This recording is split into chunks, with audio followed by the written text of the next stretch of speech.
ચાલો welcome friends. આજે આપણે શરૂ કરવું છે ચેપ્ટર 4 ગાણિતીય અનુમાનનો સિદ્ધાંત, principal of mathematical induction. Right.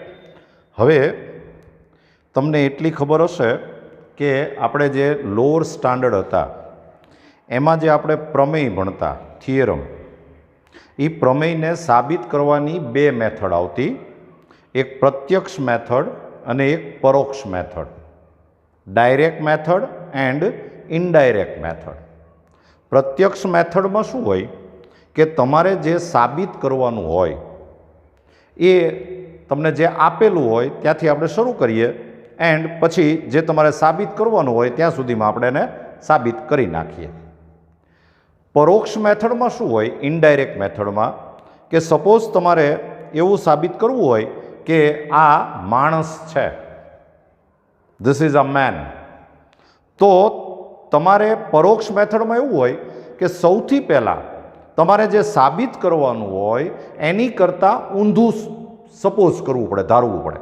એટલે પહેલાં જ આપણે એમ લખવું પડે કે ધારો કે આ માણસ નથી, અને પછી કંઈક ને કંઈક આપણે ચર્ચાઓ કરીએ અને એક સ્ટેજ એવું આવે કે ત્યાં આપણને ભી પડે, આપણને ભીસ પડશે, કંઈક એવું રિઝલ્ટ આવે કે આપણે એમ કહેવું પડે કે આ શક્ય નથી. અને એ શક્ય નથી એનો મતલબ એમ થાય કે આપણે ધારેલું છે એ ખોટું છે. એટલે જે માણસ નથી એમ જે આપણે ધાર્યું હતું એ ખોટું છે, એનો મતલબ એમ થયો કે માણસ છે. આ પરોક્ષ મેથડ કહેવાય. હવે સાબિતીની આ એક ત્રીજી મેથડ છે. આ ગાણિતીય અનુમાનનો સિદ્ધાંત એ સાબિત કરવાની એક અલગ મેથડ છે. હવે આ મેથડ સમજવા માટે હું તમને એક એક્ઝામ્પલ આપું છું કે સપોઝ 10 પર્સન છે, 10 વ્યક્તિઓ છે, એ આમ લાઈનમાં ઊભી છે. 10 વ્યક્તિ આપણે આમ લાઈનમાં ઊભી રાખી છે. 10% are standing in a Q. Right. હવે આમાં આપણે એક એવો રૂલ બનાવીએ કે ભાઈ દરેક વ્યક્તિને જેને થપાટ વાગે એણે એના પાછળવાળાને થપાટ મારવાની. આવો આપણે માનો કે એક રૂલ બનાવ્યો. જે વ્યક્તિને સ્લેપ પડે એને પાછળની વ્યક્તિને એક થપાટ મારવાની. સપોઝ આપણે આવો એક રૂલ બનાવ્યો. હવે આપણે જો એ રૂલ ચેક કરવો હોય તો સૌથી પહેલું કામ શું કરવું પડે કે મારે સૌથી પહેલાં એવું સાબિત કરી દેવું પડે કે આ પહેલી વ્યક્તિ છે એને થપાટ વાગી છે. એ તો પહેલાં મારે પ્રૂવ કરવું જ પડે.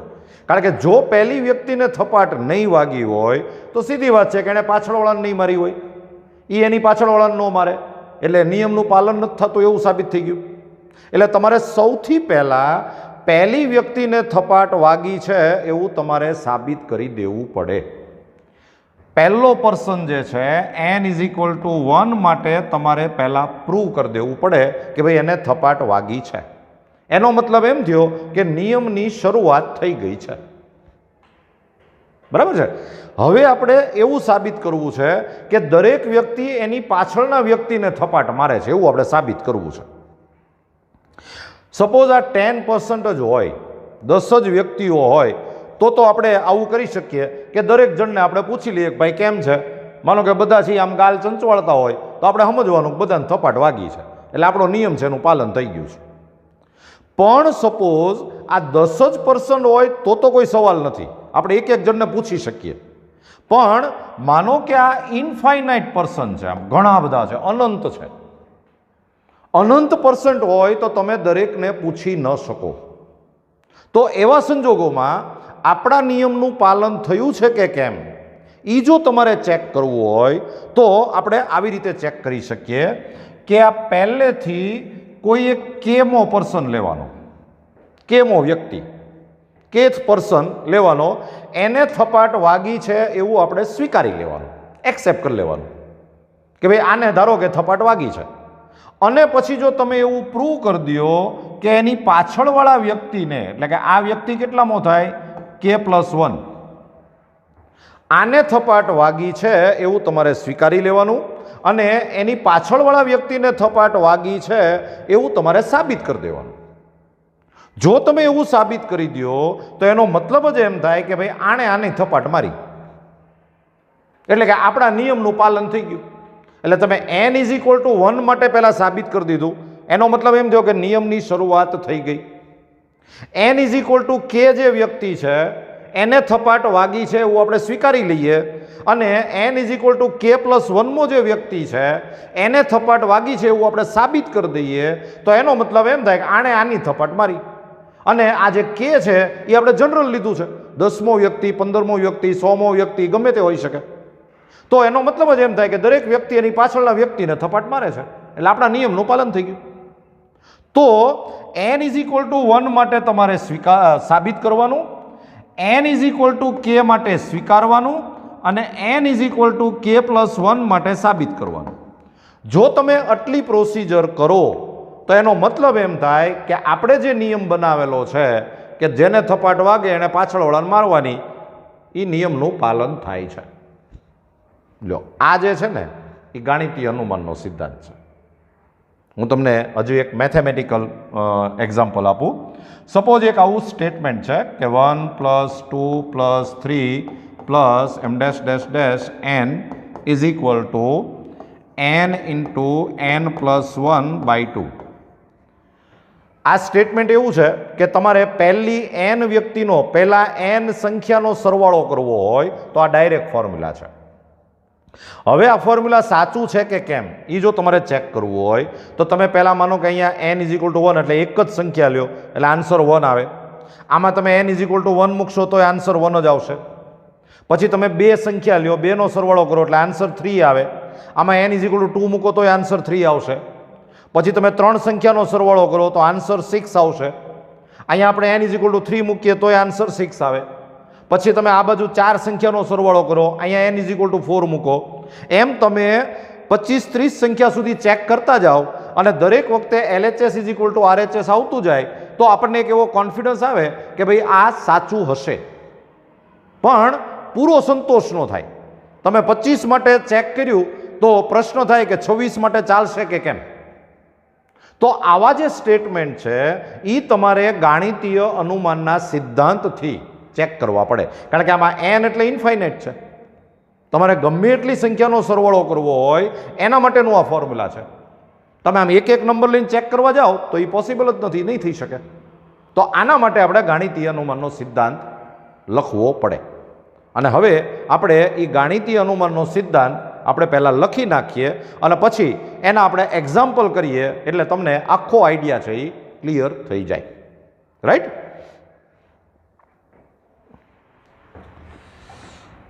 ચાલો મિત્રો, તો ગાણિતીય અનુમાનનો સિદ્ધાંત પહેલાં લખી લ્યો. જો કોઈ વિધાન P(n) માટે, પછી નંબર 1 P(1) સત્ય હોય, નંબર 2 P(k) સત્ય ઇમ્પ્લાઇઝ Pk+1 સત્ય થાય તો P(n) એ પ્રત્યેક n ∈ n માટે સત્ય છે તેમ કહેવાય. આમાં જરાક સત્ય સત્ય શબ્દો વધારે આવશે, ગાંધીજી વખતના સમ છે આ બધા. For any statement P(n), number 1 if P(1) is true, number 2 Pk is true implies Pk+1 is true, then P(n) is true for every n belongs to N. એટલે હવે તમારે કોઈ પણ સ્ટેટમેન્ટ પ્રૂવ કરવું હોય ગાણિતીય અનુમાનના સિદ્ધાંતથી, મેથેમેટિકલ ઇન્ડક્શનના ફોર્મથી, તો તમારે સૌથી n = 1 માટે સાબિત કરવું પડશે. You have to prove for n = 1 and then આ n = k માટે સ્વીકારી લેવાનું આવે અને k+1 માટે સાબિત કરવાનું આવે. n = k માટે તમારે એક્સેપ્ટ કરવાનું, n = k+1 માટે તમારે પ્રૂવ કરવાની. આટલી પ્રોસિજર કરો એટલે એ સ્ટેટમેન્ટ પ્રૂવ થઈ ગયું કહેવાય. બરાબર? આપણે એક્ઝામ્પલ કરશું એટલે આ વસ્તુ ક્લિયર થઈ જશે. પણ પહેલાં આ જે થિયરમ છે એ લખી લ્યો, સિદ્ધાંત લખી લ્યો.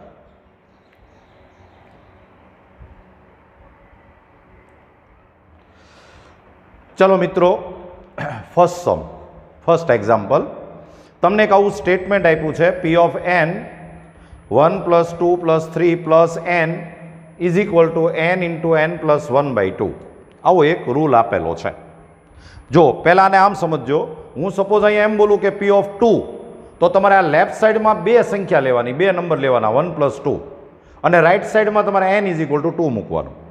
હું એમ કહું કે પી ઓફ 10, તો પી ઓફ 10 નો મતલબ થાય 1 + 2 + 3 એમ અપ ટુ 10 સુધી, અને અહીંયા પણ n ઇઝ ઇક્વલ ટુ 10 મૂકી શકાય. હવે આ રૂલ જે છે એ આપણે ગાણિતીય અનુમાનના સિદ્ધાંતથી સાબિત કરવો છે. બરાબર? તો ગાણિતીય અનુમાનના સિદ્ધાંતથી જો તમારે સાબિતી આપવી હોય તો સૌથી પહેલાં તમારે n ઇઝ ઇક્વલ ટુ 1 માટે સાબિત કરવું પડે. તો આપણે સ્ટાર્ટ કરીએ. સૌથી પહેલાં n ઇઝ ઇક્વલ ટુ 1 લેતા, taking n is equal to 1. n is equal to 1 લ્યો તો LHS is equal to n is equal to 1 એટલે P ઓફ 1. તો LHSમાં ફક્ત એક જ નંબર લેવાનો એટલે LHS ઇઝ ઇક્વલ ટુ 1 થાય. પછી RHS ઇઝ ઇક્વલ ટુ, RHSમાં તમે n ઇઝ ઇક્વલ ટુ 1 મૂકો તો આમ આવશે કે 1 ઇન્ટુ 1 + 1/2, એટલે આ થઈ ગયું 1 ઇન્ટુ 2/2, એટલે આન્સર આવે 1. તો LHS is equal two RHS આવ્યું. આનો મતલબ જ એમ થાય કે ધેરફોર P ઓફ 1 સત્ય છે. P of 1 is true. Right? એટલે આપણા નિયમની શરૂઆત થઈ ગઈ છે. હવે આપણે આમ ધારી લેવું પડે કે ધારો કે P ઓફ K સત્ય છે. Suppose P of K is true. તો P ઓફ K જે સ્ટેટમેન્ટ છે એ આમ બનશે કે P ઓફ K સ્ટેટમેન્ટ એટલે આ 1 + 2 + 3 એમ તમારે ક્યાં સુધી લેવાનું આવે? K સુધી. એટલે સ્ટેટમેન્ટ આમ આવે કે 1 + 2 + 3 પ્લસ એમ ચાલ્યા કરે એમ +K ઇઝ ઇક્વલ ટુ, RHSમાં પણ આપણે n is equal to K મૂકીએ તો K ઇન્ટુ K + 1/2. અને મિત્રો બરાબર યાદ રાખજો, આ આપણે સાબિત કરવાનું નથી, આ આપણે એક્સેપ્ટ કરી લેવાનું છે, આપણે સ્વીકારી લેવાનું છે. એટલે આને આપણે રિઝલ્ટ 1 કહી દઈએ. હવે આપણે n is equal to K + 1 માટે સાબિત કરવાનું છે. તો હવે આપણે n is equal to K + 1 લેતા, taking n is equal to K + 1. તો LHS ઇઝ ઇક્વલ ટુ આમાં તમારે 1 + 2 + 3 એમ તમારે ક્યાં સુધી નંબર લેવાના? K + 1 સુધી. એટલે આમ આવશે 1 + 2 + 3 + ડેશ ડેશ ડેશ, પછી પ્લસ K + 1. અને આ લાસ્ટ નંબર જો K + 1 મો નંબર હોય તો એની પહેલાનો નંબર કયો હોય? K મો. આપણે માનો કે 10 સુધી લખવું હોય તો છેલ્લે 10 હોય તો એની આગળ 9 હોય, 9 હોય. એમાં લાસ્ટ K + 1 હોય તો આગળ K હોય. અને તમારે આ ટેવ પાડવાની જ, પહેલાં K અને પછી K + 1. આનું આ જ આવે. આની પછી ખાલી એક પ્લસ કરીને અહીંયા n ની જગ્યાએ K + 1. હવે તમારે પ્રૂવ શું કરવાનું છે, સાબિત શું કરવાનું છે, એ જરા સાઈડમાં લખી રાખવાનું. એ એક ટેવ પાડવાની. તમારે n is equal to K + 1 માટે સાબિત કરવું છે તો LHS તો આવું થયું. RHSમાં શું થશે? તો RHSમાં શું થશે એ આપણે જરાક એક કોર્નરમાં લખી રાખીએ. જો આમાં n is equal to K + 1 મૂક્યું હોય તો આપણે આમ સાબિત કરવાનું છે કે K + 1 પછી ઇન્ટુ K + 1 + 1/2. આ આપણે સાબિત કરવાનું છે, એ જરા ધ્યાનમાં રાખજો. આમાં મેં n is equal to K + 1 મૂક્યું. જો તો હવે અહીંયા આપણે ડિસ્કશન કરવાનું છે અને આવું લાવી દેવાનું છે, અને એમાં બધા જ સમમાં એક જ સ્થિતિ હોય, એક જ સરખી રીતે સમ કરવાના છે. તમારે શું કરવાનું કે આ જે આટલું જે છે આની જગ્યાએ આપણે આ વેલ્યુ મૂકી શકીએ. જો આ 1 + 2 + 3 + k છે એની જગ્યાએ તમે આ વેલ્યુ મૂકી શકો, કારણ કે આ તો આપણે એક્સેપ્ટ કરેલું છે. તો આટલાની જગ્યાએ વેલ્યુ મૂકી દો તો આમ થાય કે k × k + 1/2 + k + 1. આ તો હતું જ. અહીંયા આપણે રીઝનમાં એવું લખી શકીએ કે પરિણામ 1 પરથી ફ્રોમ રિઝલ્ટ 1, આવું આપણે કહી શકીએ. અને બધા સમમાં લગભગ આમ જ કરવાનું આવશે. આ આપણે સાબિત કરવાનું છે, જરા ધ્યાનમાં રાખજો. તો આમાં આપણે 2 LCM લઈ લ્યો, 2 લસા લઈ લ્યો, તો અહીંયા આવશે k × k + 1 + 2 × k + 1. તો આ થઈ ગયું. આમાંથી આપણે k + 1 કોમન લઈએ તો સેકન્ડ બ્રેકેટમાં આવે k + 2/2. અને તમને જો આઈડિયા આવે તો આ સાબિત થઈ જ ગયું છે. જો આપણે ખાલી થોડોક દેખાવ કરીએ, આને આપણે આમ લખીએ કે k + 1 પછી મોટું બ્રેકેટ, આ k + 2 ની જગ્યાએ આમ લખાય કે k + 1 + 1 અને /2. તો આજે આપણે પ્રૂવ કરવાનું હતું એ આવી ગયું. તો આ આપણે RHS આવી ગયું, અને આ RHS આવી ગયું. તો હવે તમે આમ કહી શકો કે therefore P of k Satya implies P of k + 1 Satya. P of k is true implies P of k + 1 is true. અને તો પછી આપણે એવું કહી શકીએ કે therefore P of n એ પ્રત્યેક n belongs to n માટે સત્ય છે. P of n is true for every n belongs to capital N. લ્યો, આ આપણે ગાણિતીય અનુમાનના સિદ્ધાંતની મદદથી આપણે આ સમ પ્રૂવ કરી દીધો. રાઈટ? જોઈ લો બરાબર.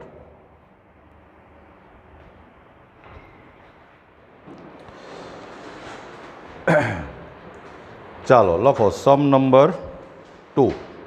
થિયરી બુકમાં લખતા જજો. P of n 1² + 2² + 3² + m dash dash dash plus n² is equal to n × n + 1 × 2n + 1/6. Theory બુકમાં લખવાનું છે.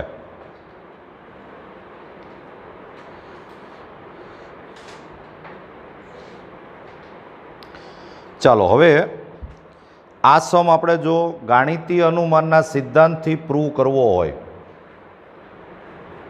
મેથેમેટિકલ ઇન્ડક્શન, તો આપણે સ્ટાર્ટ શું કરીએ છીએ? પહેલાં n = 1 લેવાનું. તો લખો n = 1 લેતા, ટેકિંગ n = 1. તો n = 1 લ્યો તો LHS ચાલો LHSમાં શું આવે? ખાલી 1² એક જ સ્ટેપ આવે, બરાબર ને? એટલે LHS આવે 1², એટલે કે આન્સર આવે 1. પછી RHS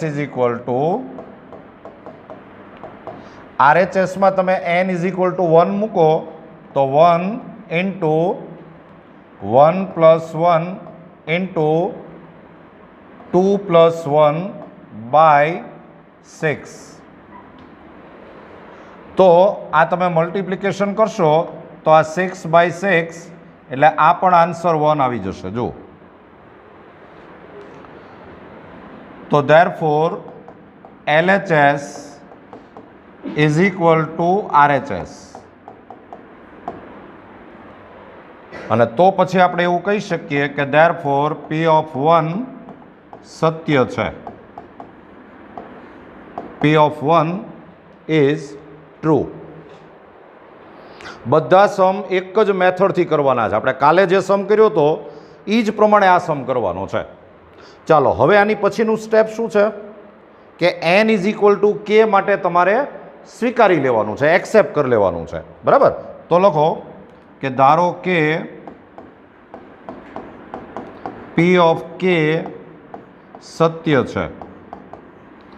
suppose P of k is true. તો હવે ખાસ તો અગત્યની વસ્તુ શું છે કે તમને P of k સ્ટેટમેન્ટ લખતા આવડતું હોવું જોઈએ. ચાલો P of k કેમ લખાય? P of k બોલો જોઈએ કેવી રીતે લખશું આપણે?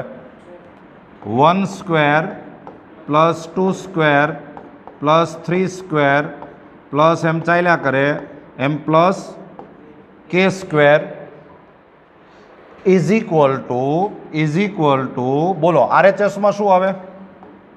કે into K plus 1 into 2k plus 1 by 6. અને આ આપણે પ્રૂવ નથી કરવાનું, આ આપણે એક્સેપ્ટ કરવાનું છે. એટલે આને આપણે રિઝલ્ટ 1 એવું કહી દઈએ. ચાલો હવે આપણે પ્રૂવ શેના માટે કરવાનું? n ઇઝ ઇક્વલ ટુ કે પ્લસ 1 માટે. તો લખો કે n ઇઝ ઇક્વલ ટુ કે પ્લસ 1 લેતા taking n is equal to કે પ્લસ 1. તો LHS ઇઝ ઇક્વલ ટુ બોલો જોઈએ કેવી રીતે લખાશે? 1 square plus 2 square plus 3 square plus એમ ચાલ્યા કરે એમ પહેલાં આવે કે સ્ક્વેર અને પછી છેલ્લે લાસ્ટ સ્ટેપ શું આવે? કે પ્લસ 1નો સ્ક્વેર. કે પ્લસ 1નો સ્ક્વેર. આટલું તો આવે જ, આપણે ગઈકાલે વાત થઈ હતી, એટલું તો આવે જ. લાસ્ટ સ્ટેપ છે એક વધારાનું, આમાં n ઇઝ ઇક્વલ ટુ કે પ્લસ 1 તમારે મૂકી દેવાનું આવે. અને હવે એક બાજુ ખૂણામાં આપણે RHS ઇઝ ઇક્વલ ટુ શું પ્રૂવ કરવાનું છે એ એક લખી રાખવું જોઈએ કે જેથી કરીને આપણને આઈડિયા આવે કે આપણે આ લાવવાનું છે.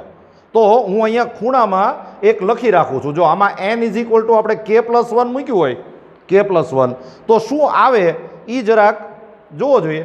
આમ n ઇઝ ઇક્વલ ટુ કે પ્લસ 1 મૂકો એટલે કે પ્લસ 1, પછી અહીંયા n ઇઝ ઇક્વલ ટુ કે પ્લસ 1 મૂકો એટલે કે પ્લસ 1 પ્લસ 1 એટલે એ થાય કે પ્લસ 2 ઇન્ટુ અહીંયા n ઇઝ ઇક્વલ ટુ કે પ્લસ 1 મૂક્યું હોય પછી તમે એક્સપાન્શન કરો વિસ્તરણ એટલે 2k પ્લસ 2 અને પ્લસ 1 એટલે એ થઈ જાય 2k પ્લસ 3 અને બાય 6. આ આપણે લાવવાનું છે, જરા ધ્યાનમાં રાખજો. આ લખવું કમ્પલસરી ન હોય, તમારે ક્યાંક ખૂણામાં લખી રાખવું જોઈએ કે જેથી કરીને આપણને ખબર પડે કે આપણે આ લાવવાનું છે. ક્લિયર થાય છે ને? હું બોલું છું સમજાય છે ને? ચાલો હવે આપણે આ લાવવા માટેની મેથડ તો સેમ જ છે, તમારે બીજું કાંઈ કરવાનું નથી. આ જે આટલો ભાગ જે છે, આ આટલો ભાગ, આ એની જગ્યાએ તમારે આ વેલ્યુ મૂકવાની છે. તો એ વેલ્યુ આપણે મૂકી દઈએ તો આમ થશે કે is equal to K into K plus 1 into 2k plus 1 by 6 અને પ્લસ કે પ્લસ 1 રેસ ટુ 2. આ તો હતું જ. અને હવે છે ને તમારામાં તેવડ હોવી જોઈએ. કેટલી તેવડ? લસા, અવયવ, વિસ્તરણ, LCM, એક્સપાન્શન અને ફેક્ટર. આ 3 વસ્તુનો જ યુઝ આવે. આટલું આવડે એટલે તમને સમ આવડે. હવે તમારે આ લાવવાનું છે તો આપણે એક કામ કરીએ કે પહેલાં તો 6 LCM લઈ લઈએ, 6 લસા લઈ લ્યો. 6 લસા લેશો એટલે અહીંયા આવશે કે into K plus 1 into 2k plus 1 plus અહીંયા 6 મલ્ટીપ્લાય થાય એટલે 6 into K plus 1 raise to 2. જરા ત્રાસી આંખે સામે જોયા કરવાનું. આ લાવવાનું છે, નો આવે તો છેલ્લે મૂકી દેવાનું. હા, પણ એ આવવું જોઈએ. તો ઇઝ ઇક્વલ ટુ આમાંથી આપણે k+1 કોમન લઈએ. જો આ બેમાંથી k+1 કોમન નીકળે છે તો અહીંથી શું વધશે? k ઇન્ટુ 2k+1 અને પ્લસ અહીંથી શું વધશે? 6 ઇન્ટુ k+1 અપન 6. બરાબર જોતા જજો. તો is equal to k+1 into આનું આપણે વિસ્તરણ કરી નાખીએ, એક્સપાન્શન. એટલે 2k² plus k plus 6k plus 6 અપન 6. આપણે મેથ્સના સમ કરશું એમાં ઘણી બધી જગ્યાએ 6k આવશે. એને ઇંગ્લિશમાં જ બોલવાનું, ગુજરાતીમાં ન બોલતા. ઇઝ ઇક્વલ ટુ, ખરાબ લાગે એમ, is equal to k+1 into અહીંયા આપણે પ્લસ માઇનસ કરી નાખીએ તો આ થશે 2k² plus 7k plus 6 by 6.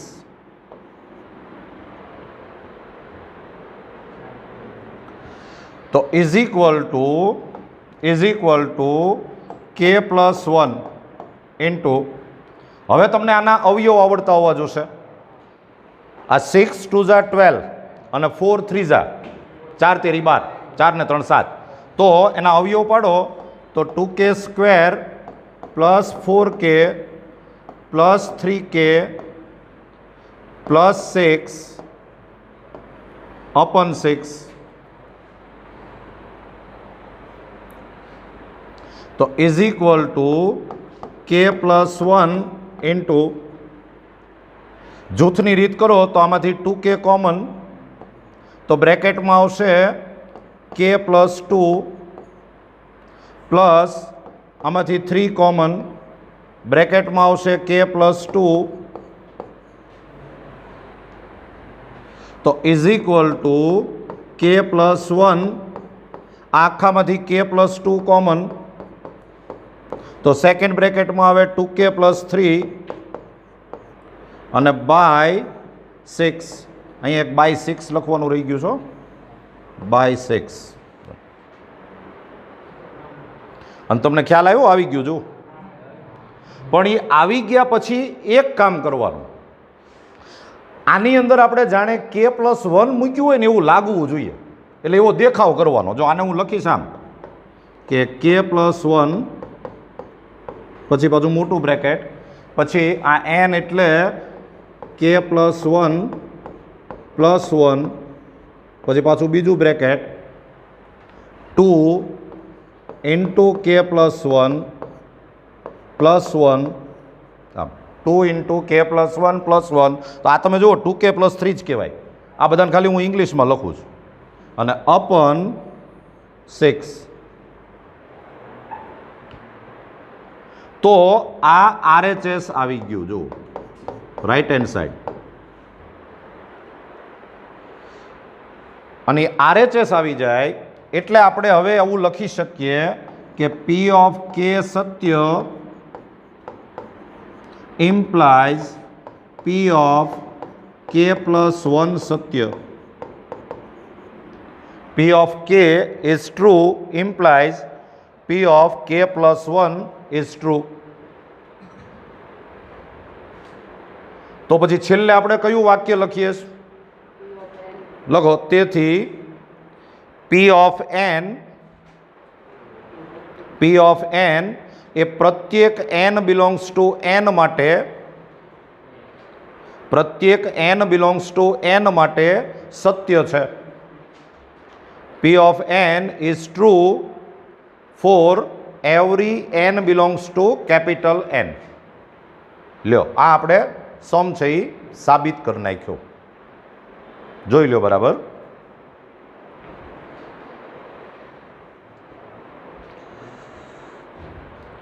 ચાલો સમ number 3, p of n 1 cube plus 2 cube plus 3 cube plus dash dash n cube is equal to n square into n plus 1 raised to 2 by 4.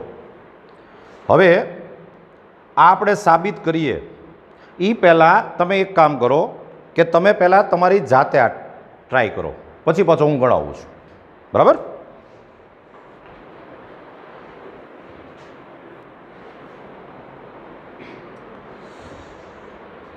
ચાલો સૌથી પહેલાં આપણે સ્ટાર્ટ કરશું n is equal to 1 લેતા. n is equal to 1 લઈએ તો LHS is equal to 1 cube એટલે answer આવે 1. પછી RHS ઇઝ ઇક્વલ ટુ RHSમાં n ઇઝ ઇક્વલ ટુ 1 મૂકો તો 1 into 1 plus 1 raised to 2 by 4 એટલે આ આન્સર પણ 1 જ આવે, કારણ કે આ 2 raised to 2 એટલે 4 by 4 એટલે answer 1. and therefore LHS is equal to RHS. અને તો પછી આપણે આમ કહી શકીએ કે therefore P of 1 સત્ય છે. P of 1 is true. અને હવે ધારો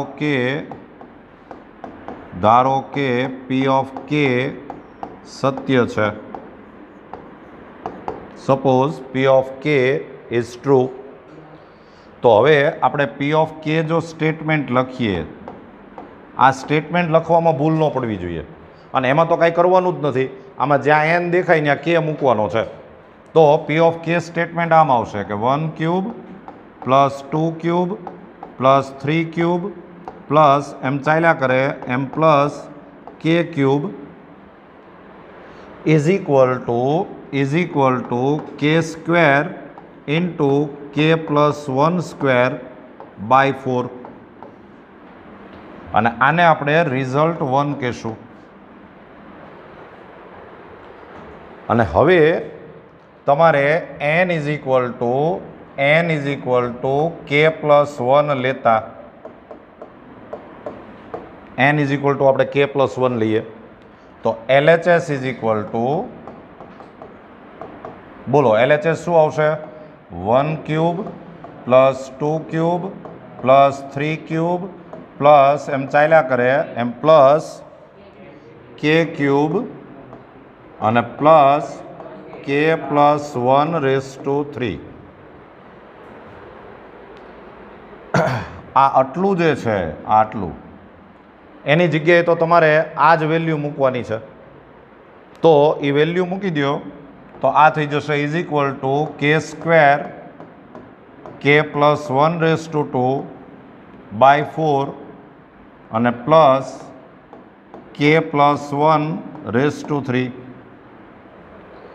અને હવે તમારે જે પ્રૂવ કરવાનું છે, સાબિત કરવાનું છે, એ જો હું અહીંયા સાઈડમાં લખી રાખું તો એ આમ થશે કે આમાં n is equal to K plus 1 મૂક્યું હોય તો આપણે K plus 1 raise to 2 into K plus 1 plus 1 એટલે K plus 2 raise to 2 by 4 આ આપણે લાવવાનું છે.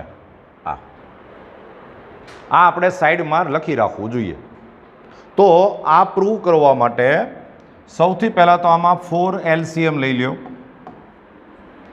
4 LCM લ્યો એટલે આ થાય K square K plus 1 raise to 2 plus 4 into K plus 1 raise to 3. હજી આપણે આમાંથી K plus 1 raise to 2 common લઈ લઈએ તો અહીંથી શું વધશે? K square. અને અહીંથી શું વધશે? 4 ઇન્ટુ K પ્લસ 1 અને by 4. K plus 1 raise to 2 common લ્યો એટલે અહીંથી K સ્ક્વેર વધે, અહીંથી 4 ઇન્ટુ K પ્લસ 1 વધે, એક બ્રેકેટ વધે. તો is equal to K plus 1 raise to 2 into આનું જો એક્સપાન્શન કરીએ તો K square plus 4k plus 4/4. અને તમને જો અવયવ આવડતા હોય તો આને પૂર્ણ વર્ગ પદાવલી કહેવાય, પરફેક્ટ સ્ક્વેર. આના ફેક્ટર છે એ આમ થાય કે k+1^2 ઇન્ટુ આ શું થઈ જાય k+2^2/4. પહેલા પદનું વર્ગમૂળ, મધ્યમ પદની નિશાની, અંતિમ પદનું વર્ગમૂળ ને કાઉન્સની ઉપર સ્ક્વેર. પૂર્ણ વર્ગ પદાવલીની રીત. અને આ જે છે એ આપણે લાવવાનું હતું. જુઓ, પણ એક સ્ટેપ હજી આપણે લખવાનું. આમાં આપણે n = k+1 મૂક્યું હોય તો આમ આવે કે k+1^2 ઇન્ટુ આ n એટલે k+1+1^2/4.